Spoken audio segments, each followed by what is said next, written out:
Sports Talk 1050 WTKA online at WTKA.com.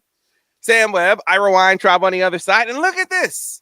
I know my guys, my fellas, the MGoBlog Roundtable crew, they're like, God, yeah, we love doing it, but what the heck are we going to talk about? Little did they know that Eli Brooks was going to come back, that Matt Dudek was going to resign, that Courtney Morgan was going to get hired, that, hey, seems like Xavier Worthy's on the fence again, at this point. So much to talk about, guys. Welcome. How you doing? I like one of those bits of news.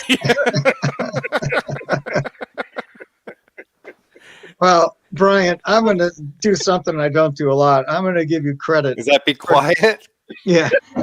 No, I'm going to give you credit for coming up with the idea of naming opportunities for the potholes in the city of Ann Arbor. Okay. And because I keep having this in my dream, and and in a theoretical city council meeting, and it's your idea, so you get credit for it. All right. Well, you guys don't want to know what's going down at city council right now. Well, guys, we'll start off with the Eli Brooks news because we had a whole segment on if you had to choose one guy of the guys that were, contemplating coming back. Franz, that wasn't on the table as far as I know. Zay, that wasn't on the table. So we are talking about Eli, Austin Davis, Sean D. Brown, and Mike Smith. You had to choose one guy from that mix to come back. Who would you choose? And I know I chose Eli. Who else chose Eli? I think I did after Livers because you didn't give us the option to knock people off. Yeah, he wasn't in the mix, and I chose Eli because I just thought he checked the most boxes. He wasn't the most talented of that bunch, but I think he filled the biggest void on next year's roster if you take those four out of the equation. So I think it was a huge get for Michigan. Brian, quantify for me what kind of land this was in retaining Eli Brooks in your eyes. Well, you think about Eli Brooks and you're like, all right, he doesn't shoot very much. He's just kind of a glue guy. And then you go there's a site called Hoop Lens that we use, which does on-off splits. And so when Eli Brooks is off the floor for Michigan, they get worse in a lot of ways that you wouldn't really be able to tell just from if you watch the game. It wouldn't seem like Eli Brooks was that key of a cog for Michigan, but he is. And getting him back and getting 30 minutes of super senior guard play next year is going to be really big because if you look at the rest of this roster, the guards have no experience. So they might still be in the portal for another guy, but being able to get back a guy who's been around the block several times and can fill one of those two starting spots is big because now you only really need one guy to come through and you got 3 or 4 options there. Yeah, it's a great point. And I've said this, for weeks now as we talked about it, Craig. You look at next year's roster with what they have coming in, that's a more athletic team, but it doesn't shoot it as well as last year's team. So Eli coming back gives them some more shooting, which I think is a big deal. Yeah, both your points are good. Plus, the front court is in pretty decent shape. You've got a good rotation there with Hunter, Brandon Johns, and Giabate.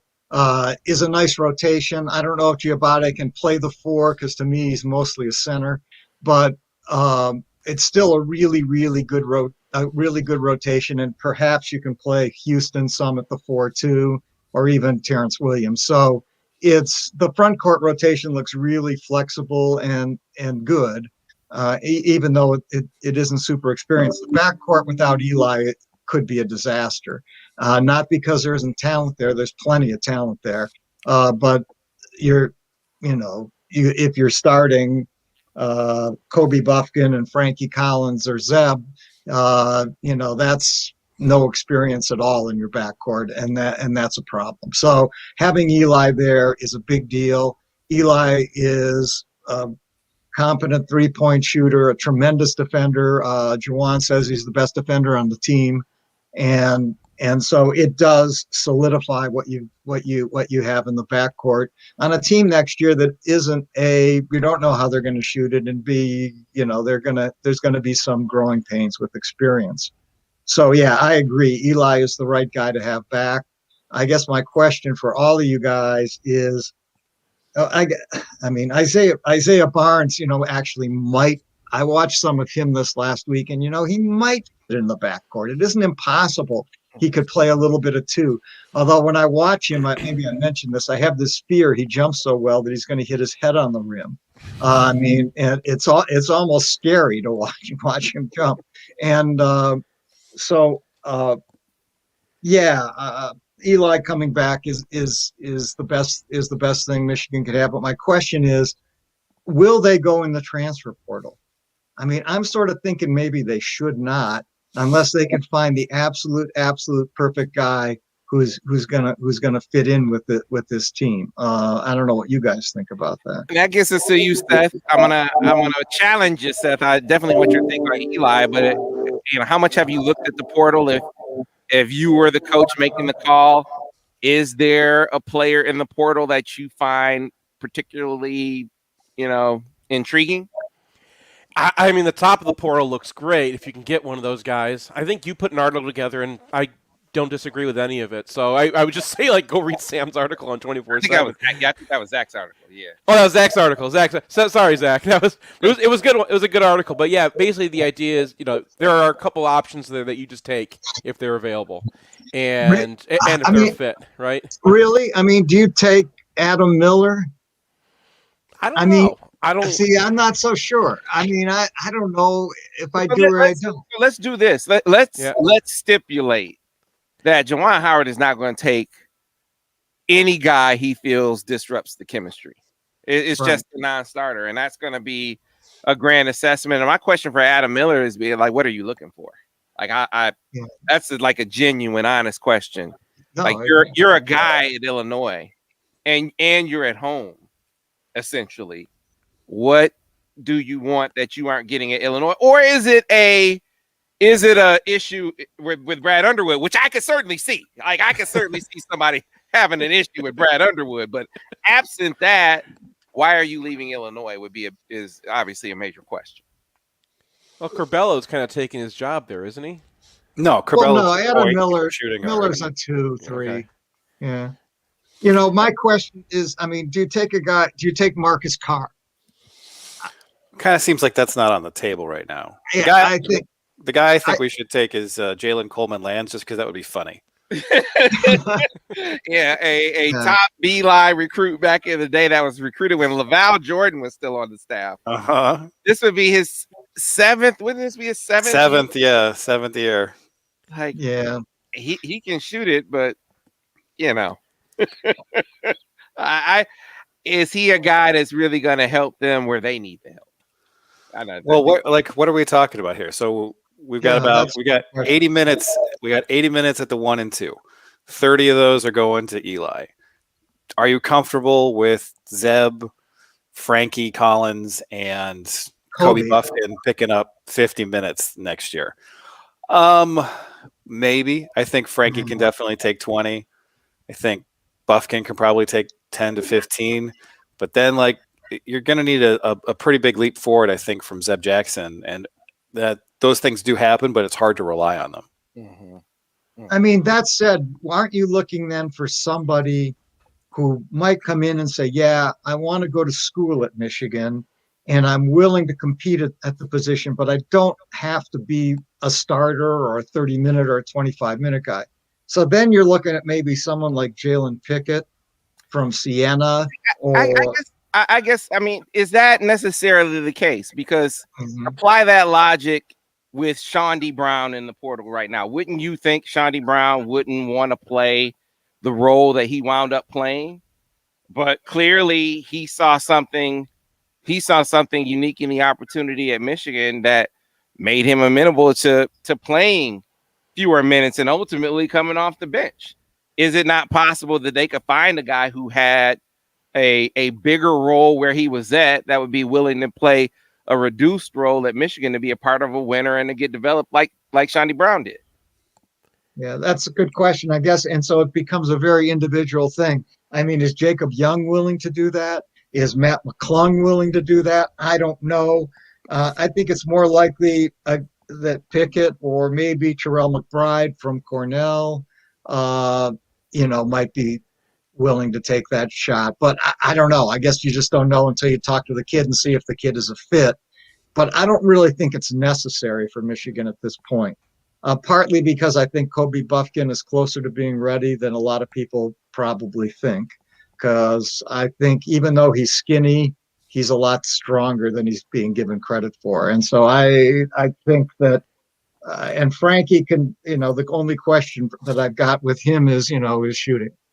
But he's a freshman point guard, and they usually blow out, or they usually aren't what you hope. So anyway, I think you got a pretty high floor with Frankie, and I think that you got to start right there. If you're going to have somebody you're going to recruit over Frankie Collins, he's got to be definitely better than Frankie Collins. Otherwise, you're looking for someone who just wants to come off the bench and have a role as like as Shawnee Brown role, but more towards the point guard position than shooting guard.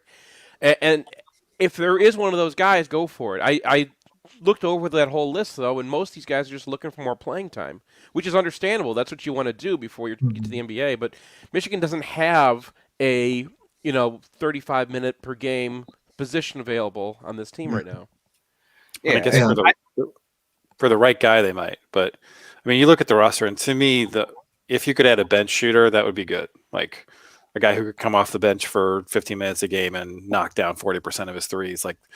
But maybe Barnes is that. Maybe Buffkin is that. Who knows? Yeah, who knows? Yeah, I was struck by how, I won't say they dismissed the idea of I was surprised by how comfortable they are with their wing situation. So comfortable that what I sense out on the trail, because there were really strong vibes from the PV camp that he have some Michigan interest, and there was just not much in the way of reciprocity. So that screams to me that they really like where they are on the wing spot. Now, has that changed now that they know for sure that Shondi isn't coming back?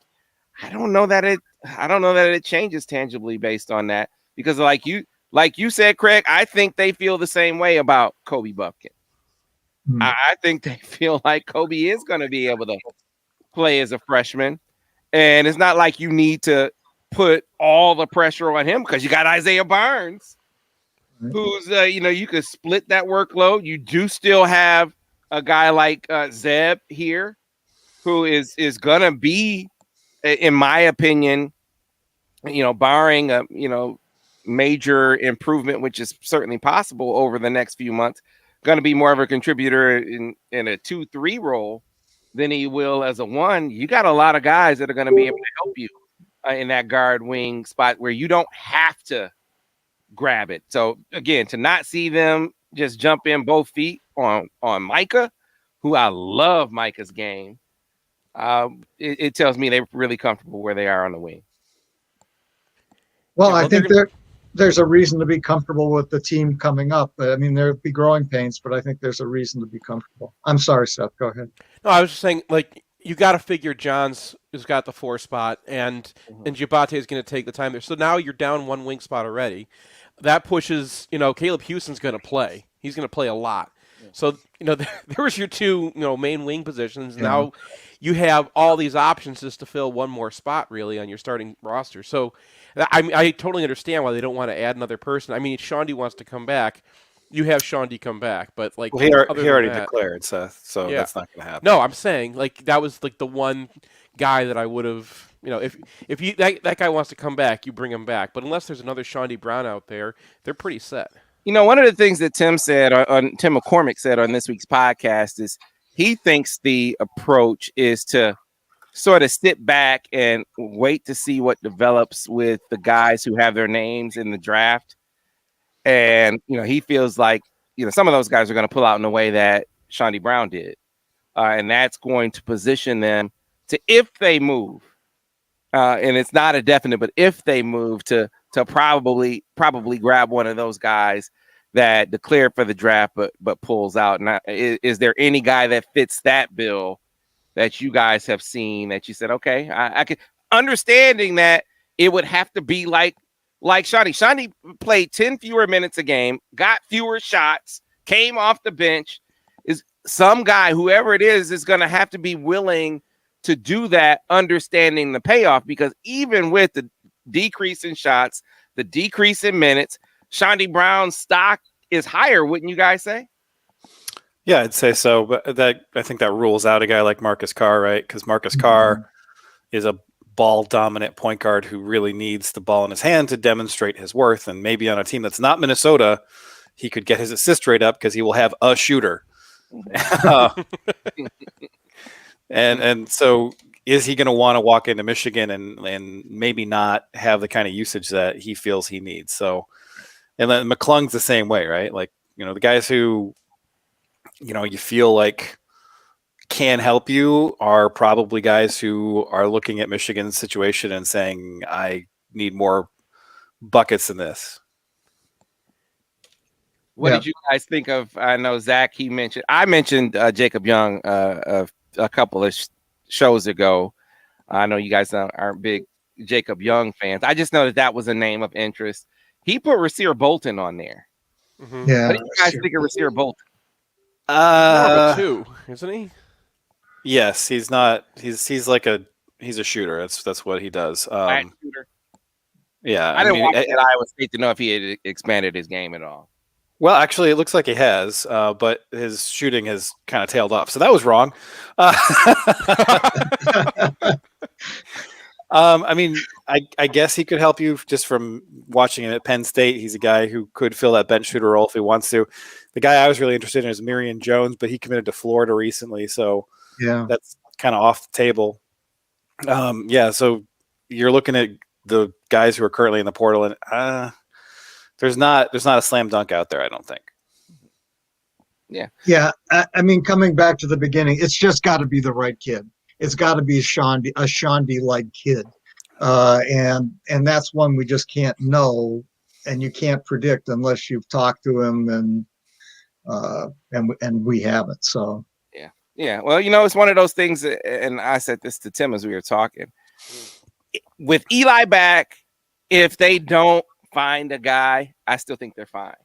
Oh yeah, I think that they're going to be able to contend with Eli back to help nurture whoever it is they have in that lead guard spot. So ideally, they could find a veteran with some experience that could come in and shoulder some of that load. But again, this is why Eli is so huge, because he helps you bridge the gap, the experience gap that they're clearly going to have in the backcourt. So.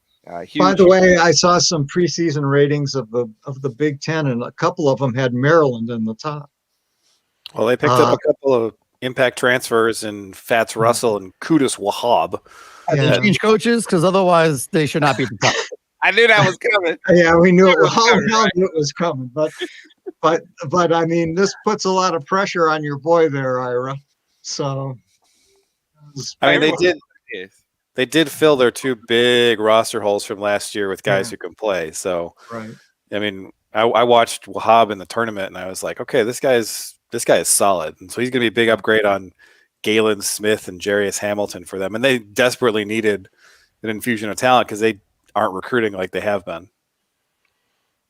Yeah, they were a team of wings who didn't have a center or a guard, so now they have a center and a guard. They've got both. So. Did Morcell? What is he still? And I haven't checked to see if he had made any design. Why is Morcell in the portal anyway? That just doesn't make sense. Like, where is he going to go? Where is it going to get better for him than Maryland? It's one of those situations where I think he was a senior, right? So he's just a lot of those guys are just putting their name in the portal to see what happens, I think. But yeah, if he wants to come back, I would be surprised if it wasn't actually at Maryland. Yeah, gotcha. All right, guys, we will use this as a breaking point, a halftime, and when we come back on the other side, we're going to shift gears and get into the football side of things, where there were major developments in the recruiting department at the University of Michigan. We will dissect and discuss. We'll return here, MGoBlog Roundtable on Sports Talk 1050 WTKA, The Ticket. You know what Marcel's going to do is he's going to go to the NBA just so he can play summer league against Franz and fuck him up.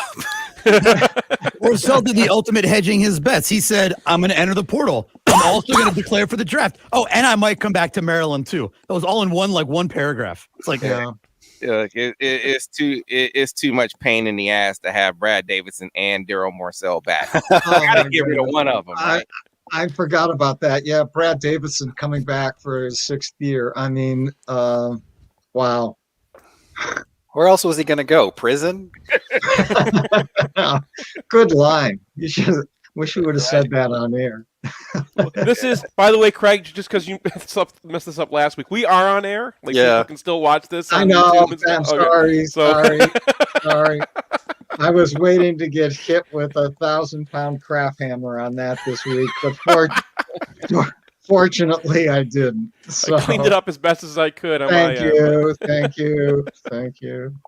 Oh, man, am I a dope on those things. What did you say? I think I must have missed it last. He talked about the source. Yeah, about the hockey guys maybe coming back. Yeah, it wasn't like that big of a deal because it was, but still something I shouldn't have said. Yeah. No. I gotcha. All right, so Back yeah, 90, guys. you said we're back. Back in 90 on the air. Okay. So Dudek released the statement from Mississippi. It's gonna be interesting, man. I mean, it's different ball of wax down there. Yeah, I mean, it feels like you couldn't go to maybe I'm wrong, but it feels like the culture would be the Bizarro Superman version of. You want to work for Mike Leach? Yeah, Mike Leach at Mississippi State. I don't care where you're from. That's culture shock. Yeah, that's I don't know. Hey man, someone said on the site, hey, we can say this only on this segment, and this is not my opinion. I want to stress this is not my opinion. I'm just reading a post on the message board, and the guy said Dudek certainly has a type, and it's weird as fuck. He goes from working for Harbaugh to working for Mike Leach. Now, that was not my words, not my opinion, but I thought it was funny. I mean, I always thought Harbaugh and Dudek were pretty tight. I mean, I thought they were like even friends, but business is business. Don't you watch The Godfather? Guys, we're back in about 15 seconds. It's business, I guess is right. It's all business. Everybody. He also worked for Rich for a little bit at Arizona. And let me just offer up. I don't think anyone is as weird as Mike Leach. He's nobody. The man is an island as far as that's concerned. Yeah. All right, guys, coming back live on the radio. Take it to the top, Sam. Back in 5, 4, 3. We are back, folks, here on the Michigan Insider Sports Talk 1050 WTKA, online at WTKA.com. MGoBlog Roundtable segment 2 here on the Michigan Insider. Brian Cook, Seth Fisher, Craig Ross, and of course, guys, recruiting news. I had heard late last week that Courtney Morgan would be coming back to town. This was after initially hearing that Courtney Morgan was on his way to Mississippi State. I know Courtney from when his Michigan days came here in '99 as part of that class. Ron Bellamy was in that class. I think Andy Minery was in that class. He redshirted, played from 2000 to 2003, but always a big personality dude. Got back in the recruiting game, or got back in college football in the 2010s on Jim Morris' staff as the director of player development. Made some hay there. Enough hay there where our recruiting guys out west, Greg Biggins and Brandon Huffman, swear by the dude. Well, he parlayed that into getting into the agent game where he had some success, but got that college football bug back and jumped back into it a couple of years ago with San Jose State, helped them to their best class ever, moved on to Fresno State after a year. And then just talking in coaching circles and talking in Michigan circles, I had heard that Court was on his way to Mississippi State. And so just randomly, guys, purely random, I made a call last week and I say, hey, man, what happened with Court Mississippi State? Is that done? And the response I got back was, hey, Court is on his way to Michigan. I said, what? He's on his way to where? Like, no, yeah, Michigan. Jumped in, And, yeah, I don't know if it was because they heard about him going to Mississippi State or they were just looking for someone, whatever the case may be. They got his attention, and he is going to Michigan. And it's like, wow, to me, this is an example of another example of what I thought needed to be a priority in the offseason as Harbaugh hit this hiring cycle, boosting the recruiting power, which was good. I mean, they were getting some top 10 classes, but how do you bridge the gap? How do you further bridge the gap with the teams that some are cheating and they have more lax standards, and they are positioned in a part of the country closer to where some of this talent is aggregated? How do you bridge that gap further? Have you some more dogs, have some more relationship guys in your recruiting contingent. Courtney Morgan sort of fits that bill. So you have that, and then comes the news yesterday that Matt Dudek resigns, and he's on his way to where? Mississippi State, where Courtney Morgan backed out of to come to Michigan. So with all that, I throw it to you guys and just give me your thoughts. Well, I mean, we had this big overhaul in the coaching staff that was very focused on recruiting. So I think you kind of felt like the whole recruiting enterprise was maybe not satisfactory. And a lot of that goes back to the guy who's running recruiting. So I'm not particularly surprised that they made a move. And, if Courtney Morgan has a reputation amongst the guys on the West Coast that he's an awesome dude, well, that's a good place to start. How much impact this is going to have is tough to tell because, all right, he's coming now. Michigan is going to try to put together this class. Is that going to be in time for, Michigan to kind of recover here and have a long Jim Harbaugh era? Open question. Very open question and fair one. Can he impact things tangibly enough to affect the here and now? I mean, the only way he could do that is if he somehow, some way has an impact on Xavier Worthy. If he can impact Xavier Worthy, then that can impact the here and now. But short of that, this is all future cast stuff, right? This recruiting class that they're recruiting currently, the 22s, that's assuming that things go well this year. So, remains to be seen. But I was not surprised once I heard Courtney. I wasn't surprised by the news yesterday of Dudek's resignation because this was clearly Courtney Morgan's not coming here to be a number 2. This is at least like co-number 1s at least for Courtney Morgan, right? So I was, while I didn't expect a resignation by Matt Dudek, I was not surprised by the resignation of Matt Dudek. I'm curious how you guys. Oh, I'm completely surprised by it. To be honest, I shouldn't have been based on some phone calls I had this week, but I'm completely surprised by it. And because I felt that Harbaugh and Dudek were pretty close, pretty tight. That was always my impression. And so I'm surprised. On the other hand, I worry that maybe this implies something we talked about in the past may in fact be real, that they're worried about winning games. I mean, real worried about winning games. And so they're putting all their eggs in this glittery future basket. And that this glittery future basket will keep the train on the tracks. And I don't know if that's, here's the truth. If you're winning a lot of games, it's a lot easier to recruit. And when you're coming off a 2-4 year, even if it's a COVID year and you're coming off, various disappointments over the last few years, it's a lot harder. So, that's just it. See, Craig, I disagree with you because I agree with you. We are going to lose games. We are going to lose games this year. It's not a good team this year. I don't know who thinks that it's going to be a good team, but if it is, it'd be really surprising. Who knows? It could be. But I don't think they're a good team. And we have preview magazines to sell. Soft pedal it. Seth and I are talking about 1893 most of the time.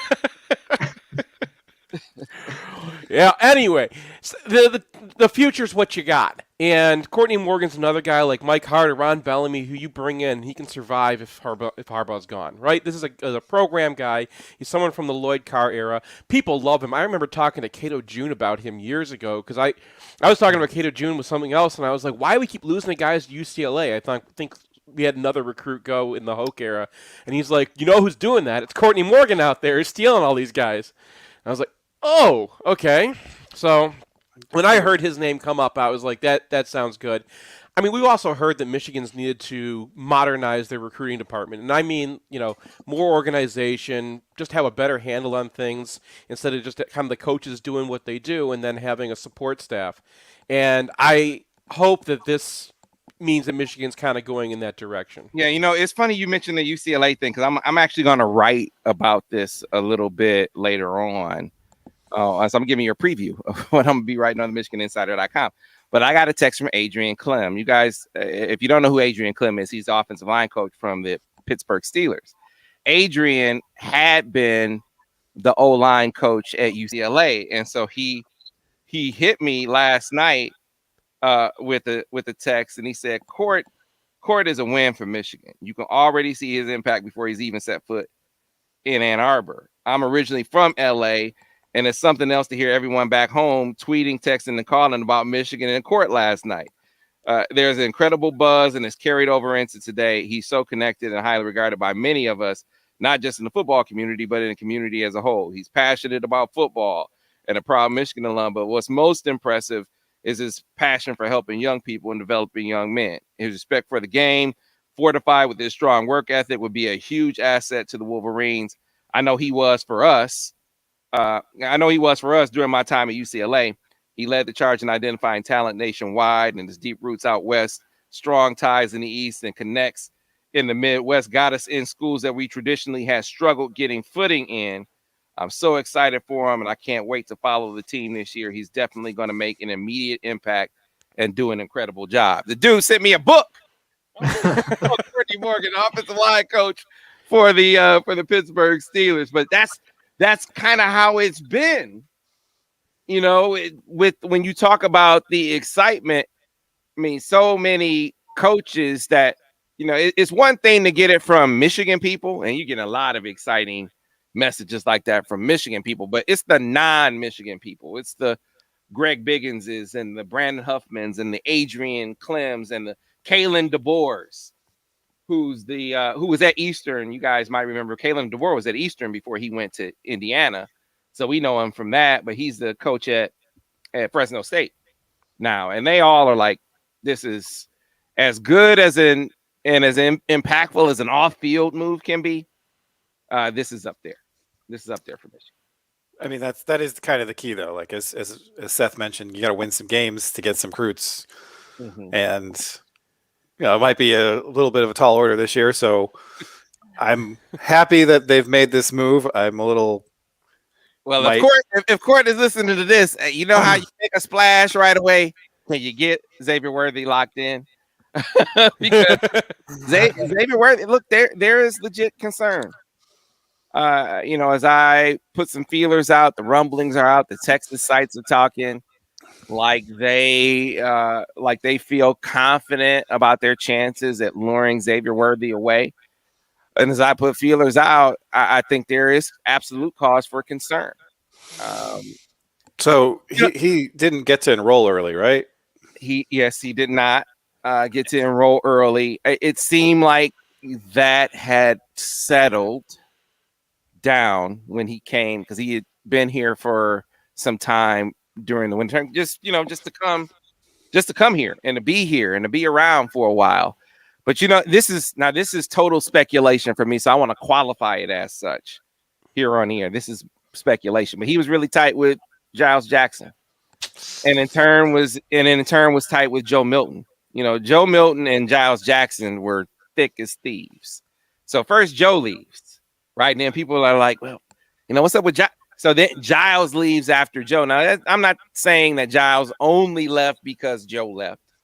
Yeah, he certainly had some other things that maybe he was upset about. I know he didn't like where he was in the depth chart when he came back from rehab in spring ball, but it did not help that his guy left Michigan and was unhappy when he did it.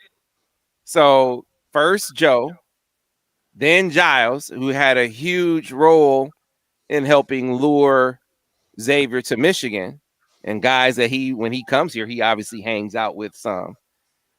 And then they both are transferring it, just speculating out loud without hearing this from Xavier or his mom. I just have to wonder if that's not impacting how he feels about Michigan. Yeah, I mean, the thing that I kind of caught on in that is that he came back from an injury and then he didn't like where he was on a spring depth chart. Why do we have those? I said the same thing. I would not have a spring depth chart. I would not have a spring depth chart. Everybody has their own spring depth chart that they get emailed to them, and they're number one at all 22 positions. That's a great point. Highly advisable. I've never coached a game in my life, but I would not have a spring depth chart. Period. Hell, I might not even have a set one in the fall until like the week before the game. That's what I'm thinking. Why do you need a depth chart at all? I mean, they know who's going to play. They know what they're. Harbaugh doesn't even release depth charts during the season. Why do we have one in the spring? Right. Yeah. Oh, why do you have one with the team? This used to be a thing, like in 2015 when we were all like clinking glasses and saying Harbaugh all the time. It was one of the things we liked. It was like competition, right? Like everyone knows where they stand. And since then, how many guys, especially the guys who get injured and then have to like work their way back up the depth chart, how many times have you heard the story that guy's not happy about that? It's just, that's the policy that I hate. If a guy gets injured and he falls off the depth chart, he shouldn't have to work his way back from number 3. I mean, it's a different world now, right? Well, I want to be careful to not make that be the reason, because I mean, look, the guy, he missed all of winter conditioning, and missed the beginning of spring ball, rehabbing from off-season knee surgery. So reasonable to think that with time and when he gets back to 100%, that he could earn that starting job back. So it makes me believe that there was clearly more to it than just the depth chart. To me, I look at the depth chart as maybe it's the tipping point. It's the straw that breaks the camel's back. But that just means that if it's not the depth chart, then it's going to be something else eventually, right? Maybe like if you can convince this guy that you've got a major role for him, maybe he stays around. Like, I mean, this is the guy who had Alabama afraid to kick to him, and I was looking forward to a couple more years of Giles Jackson, and not having him is just, the football team has been kind of a series of bummers for a long time now, and this is just another one. Yeah, it is. Yeah. It is. Yeah. What do you guys think? I don't know if I saw this at MGoBlog or at your site, Sam, but I saw a chart of returning talent in the Big Ten. Did anyone notice that?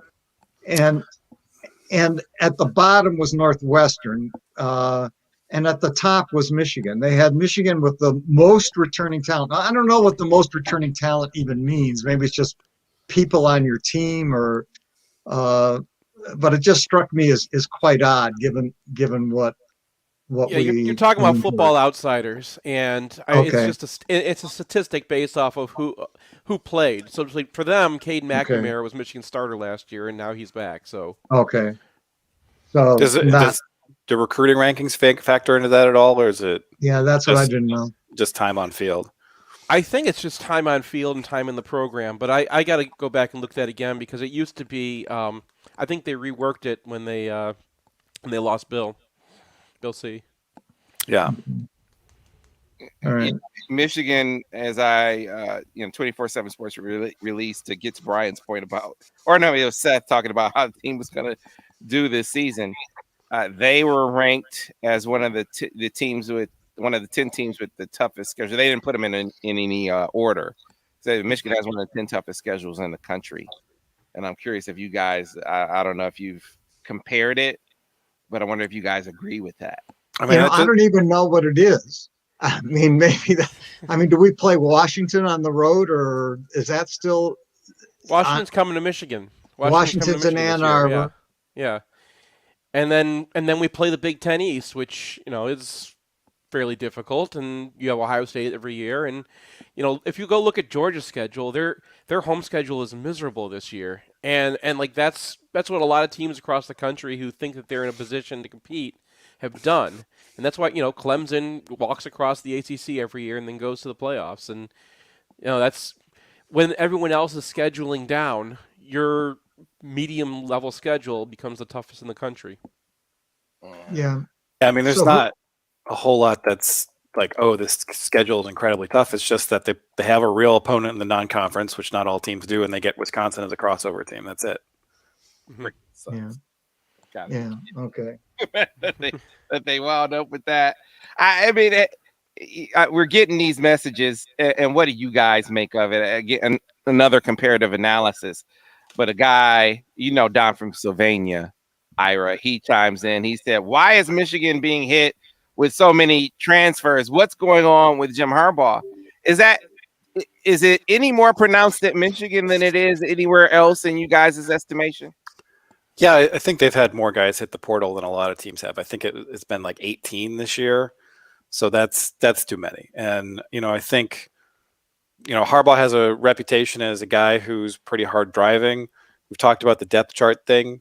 And I'm just not sure that flies in a free transfer world, right? Like, I mean, last year I was talking about how, like, going into the season that Michigan should have had co-starters at quarterback just because you want to keep that guy around for a season and then see what happens. And I think that you got to maybe adapt going forward and try to find a middle ground between driving these guys hard and driving them off campus. Yeah, I think some of these guys, it was, like Paya. You mean, Yeah, I mean that's no one's making a thing out of that one except for Rainer Saban or something. Right.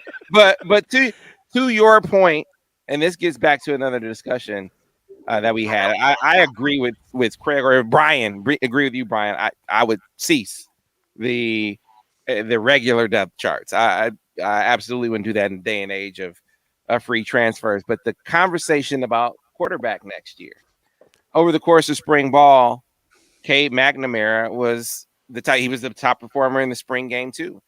Now JJ showed you flashes of brilliance. He also showed you flashes of looking like a freshman. There was a greater volatility when he was on the field. So you could get some wild plays, but you're going to get some more stalled drives and interceptions too. There are a lot of fans who chimed into that conversation saying, well, I want the upside guy. I want the talented guy. I want him to learn and grow on the job right now. Let's do it and let's get started with it right now, because as Seth just said, they aren't going to be that good this year anyway. My response to that was, you're going to have an issue if you go with the guy who didn't win the job on the merits, number one. And then number two, when you talk about the quarterback position, where you are thin, you're scant anyway, who's to say if you were to do that guy doesn't hit the portal immediately? So what say you in that regard, stipulating that Cade McNamara did or was the top performer? I can't say by what margin because I don't have the grades, but if it's let's say it was a close battle, do you still then even go with Cade McNamara? Because if you don't, then you're probably going to lose him, in my opinion. Well, and you got to think about Bowman too, because he hasn't gotten on campus yet. Right. And in my opinion, all three of those guys are going to take the first snap. They're all leaders. They're all champions. Hey, that may be a joke, but that's what Harbaugh should be saying. I mean, I expect to say something like that. I mean, the frustration for me as a Michigan fan is I can't remember the time we had a really good quarterback. And, you have to go back quite some way. And, for most of my life as a Michigan fan, I couldn't remember the time when I didn't think we had a good quarterback. And until Lloyd retired, and post Lloyd, it's okay. We had a few games of Jake Rudock, And other than that, Wait. This is Denard erasure. Yeah. oh wait, sorry, Denard. I will not tolerate this. Okay, you're right, Denard. Also- I'll give you Denard. Those teams were were Also, not good. 2013 Gardner was supreme. Gardner, yeah, So that's right. yeah, he had some Yeah. games. Yeah. All right, I take some of it back, but it's certainly since Harbaugh, and the one thing I thought we would get was quarterback play, and the one thing that Michigan hasn't had for the last, call it 7 years or so, is quarterback play, and that's quite hard to understand for me, at least, why Michigan hasn't been able to put good quarterback play on the field as a matter of routine, or at least most of the time. And this year, who knows? But you're right, Brian. They should say, hey, all three of these guys are dead even. All of them could be the starter this year, and that's how they should play it. And in fact, it might be the truth. I don't know, or close enough to it. Yeah, Rap Videos asked a question this Bowman a walk-on, didn't you, or someone report that being a possibility? No. I did. Oh, you did? It is a possibility. Raises my opinion of him even higher. Talk about a guy betting on himself. But Michigan was in a position, frankly, where they actually needed guys to hit the portal. They actually needed some guys to hit the portal to be, to be in line with the scholarship limits. But you do that anticipating that that's going to happen, that you're going to have some. Now, I'm not saying they wanted Giles Jackson to hit the portal. Yeah. I don't think that was in the cards, but they needed guys to hit the portal. And I still expect them to be active. I mean, they have got to keep an eye peeled for some defensive line help, especially some corner help too. And I'm not saying those two positions is exclusively, but those two positions especially. So it may be necessary to have some flexibility, and Alan Bowman gives them that flexibility. I mean, if a scholarship is available, then he's a scholarship guy. If they need that scholarship, then he's a walk-on. We've seen, Texas Tech guys go, be a walk-on and have some success. Have we not? Right? Well, I mean, follow that thread, man. Like, how many of the best quarterbacks in the country have been transfers these days, right? This is just modern football. These guys go to a school. If you're a 4 or 5-star athlete and you're not playing, you have options. And the school has to act like these guys have options. Now, if you're not a school that's recruiting guys who have options, Michigan State, like, hey, where are you going to go? We want to transfer from Michigan State. We'll send your rap sheet along with it, right? You're waiting on that one. You're not going anywhere, right? And so they build their program based off the fact that they're going to hang on to these guys for a long time, and that was good for them when they could play that way. That's not the world that Michigan's in right now. And you get a quarterback who's a 5-star and he wants to play and he's not going to stick around more than a season to see if he's going to play. That's your reality these days, and you have to be active in the portal and you have to be dynamic in the portal. So here's the luxury they have with JJ. And I feel I can say this very confidently. He certainly is competing to win the job. He wants to be the quarterback. But if he loses it, he's not going to be, nor is his family going to be, we got to be out of here. I think they came in with the mindset of competing, but if he doesn't win it, he's going to be the clipboard support guy, ready to fill in if and when they need him. So this is not a situation where you got to fear, at least with him, that if you go opposite him, that you're going to alienate him and push him out the door. You don't have to worry about that with him. But again, Cade McNamara was the better performer in the spring. JJ was good. JJ's more talented. He has a higher ceiling. He's more promising. But the here and now, the better performer was Cade. If that carries over to the fall, and you go the route that some of the fans want Michigan to go and say, screw that, just go with the young upside and potential, I just have a hard time seeing Cade McNamara stay through that. And that's not based on any inside information. That's just looking at, like you said, Seth, that's what today's college football is, which I'll close with this question to all of you guys. How is this? How or will this change how coaches coach their teams? Ira and I were talking about that this morning. Yeah. You have to change your approach as a coach based on the ease with which guys can leave. Do you anticipate that being the case? Yeah, I think we've talked about it a lot. Like, you need to make people feel like they have a chance to contribute this year a lot more than you used to. And I don't know if that means there's more platooning in college football, if there's just more obfuscation of what the depth chart is going to look like, or if like I think if we start seeing offensive lines rotate, that's gonna be a big sign. I don't think it's gonna get that bad, but if there's like guys rotating in on the OL, that's gonna be like, this is a different world, and you just can't anticipate what you're gonna have year to year. You can't just bring in a quarterback and plan for him to be your starter 3 years from now, because people just don't have that patience anymore. And I'm not really a fan of what's going on, and I think the solution there is to actually like have contracts that pay people, and then you negotiate an exit from that contract, maybe. And Yes. you have a commitment to a school, and they have a commitment to you. It's a two-way street, but that's not the world we're living in right now. Yeah, I can't see. I mean, I like that idea. I think if I would have heard that 5 years ago, I would have gone crazy. But I now like that idea, and I think you're right, and you've been right about it for a long time, Brian. And but I don't know how fans will think about it, and I don't know if that's a world that the NCAA will like all that much. But I think you're on the money, and it's probably the way to go. We can talk about it. We got the wrap up signal from Ira Weintraub, so we're going to have to close it there. Another spirited MGoBlog Roundtable session.